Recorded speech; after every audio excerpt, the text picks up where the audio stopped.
The baked silence. The text came just as I was locking the door. The shop was empty, chairs stacked, lights dimmed, the air still thick with sugar and disappointment. Dad's message glowed on the screen. We need to discuss.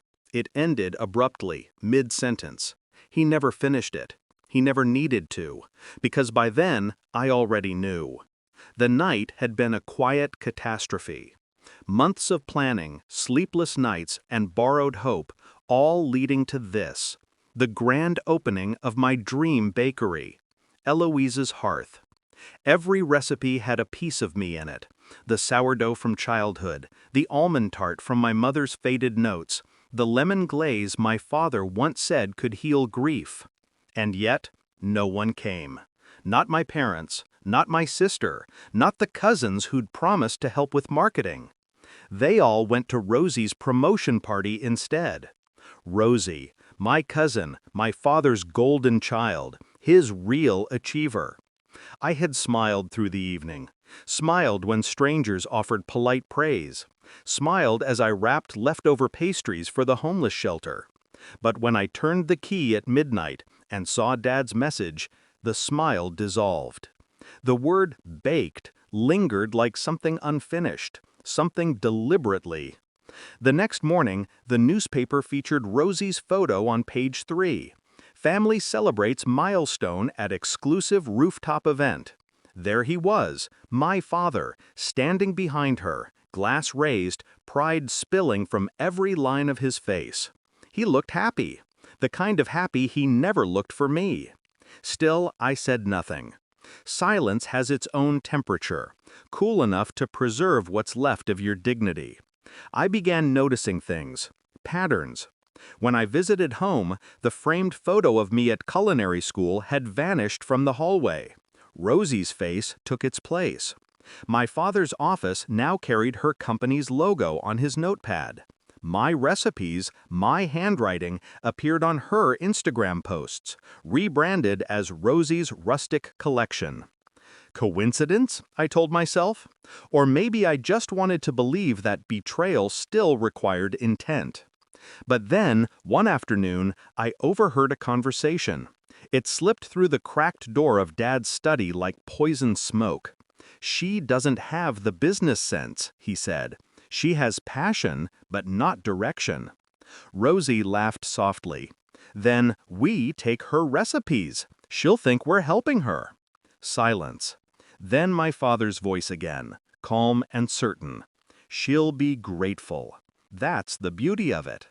Something inside me, something warm and forgiving, went cold. I played the dutiful daughter, visited on Sundays, brought pastries, pretended I didn't hear. But behind every polite smile, I gathered evidence. First, I tracked the bakery's online analytics. The same recipes I'd uploaded, word for word, appeared on Rosie's corporate website 2 days later. Then I followed the supplier trail. My flour order had been mysteriously rerouted. Her company's name now appeared on the invoices. My bakery was slowly bleeding out, and they were holding the knife. Still, I stayed quiet. Because silence lets guilt grow. It festers best in the dark. 2 weeks later, a courier arrived. A business proposal, neatly typed, from Rosie's firm, signed by my father. It offered to acquire Eloise's Hearth for a generous sum, to relieve financial strain and ensure family success. I read the document 3 times. Every line was clinical, every clause a coffin nail. They wanted my dream. They wanted to bury it and call it inheritance. That night, I baked one last time. The scent of cinnamon filled the air as I worked in silence. Dough rising under my hands, sugar crystallizing in the pan. I was calm, focused, detached. Because I already knew what would happen next. I invited them for dinner. Just family, I said, to celebrate new beginnings. They arrived together, smiling, rehearsed, unaware. Rosie in designer white. My father in his navy suit, the same one he wore for her award ceremony. The bakery glowed that night. Every candle lit, every table dressed in quiet perfection. I poured them wine, offered them pastries, watched them eat. Halfway through dessert, I spoke. "I read your proposal." The room froze. Rosie glanced at my father. He straightened slightly, ready to deliver a justification that had been practiced. But I didn't let him. I slid a folder across the table. Inside, emails, invoice transfers, timestamps, recipe drafts with my original notes. And at the top, an official notice from my lawyer, addressed to both of them. "Intellectual property theft," it read. Rosie's fork fell. The sound was small, sharp, final. "You had no right," she began. "Neither did you," I said. My father's expression changed. The kind of change that comes when a man realizes the child he underestimated has grown teeth. "You could have talked to us," he murmured. I smiled faintly. "You never listened." Silence. The longest kind. I stood, walked to the counter, and set down a box, 2 pastries inside. My signature cinnamon tarts. "For you," I said. "One last taste of what you tried to steal." Rosie's eyes shimmered, but no tears fell. My father looked smaller than I remembered, older, hollowed out by the reflection of his own choices. "I'm selling the bakery," I said quietly. "To strangers. They value it more than family ever did." Rosie inhaled sharply. "You can't." "I can," I interrupted, "because unlike you, I built it myself." They sat in silence as I untied my apron and placed it on the counter. The air smelled of sugar, butter, and the ending of something sacred. I walked them to the door. My father hesitated at the threshold.